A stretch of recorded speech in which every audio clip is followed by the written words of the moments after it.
Henle partners நிறுவனத்தின் உலகளாவிய சக்தி வாய்ந்த பாஸ்போர்ட்களின் தரவரிசை பட்டியலில் இந்திய பாஸ்போர்ட் 82வது இடத்தை பிடித்துள்ளது.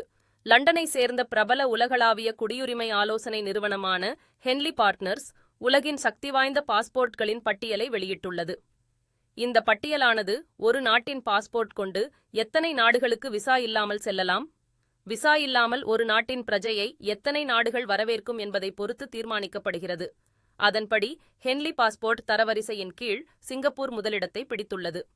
அந்நாட்டு பாஸ்போர்ட் கொண்டு 195 நாடுகளுக்கு விசா தேவையின்றி அந்நாட்டு மக்கள் பயணிக்கலாம். 2வது இடத்தில் பிரான்ஸ் உள்ளது. அந்நாடு 192 நாடுகளுக்கு விசா இல்லாத பயணத்தை பெறுகிறது. அடுத்தடுத்த இடங்களில் பிரான்ஸ், ஜெர்மனி, இத்தாலி, ஜப்பான் மற்றும் ஸ்பெயின் ஆகிய நாடுகள் உள்ளன. இந்த தரவரிசை பட்டியலில் 82வது இடத்தில் உள்ள இந்தியாவின் பாஸ்போர்ட் கொண்டு 58 நாடுகளுக்கு விசா இல்லாமல் பயணிக்கலாம். கடைசி இடமான 103வது இடத்தில் ஆப்கானிஸ்தான் நாடு மட்டும் உள்ளது. அந்நாட்டு பாஸ்போர்ட் கொண்டு 26 நாடுகளுக்கு மட்டும் விசா இன்றி பயணிக்கலாம்.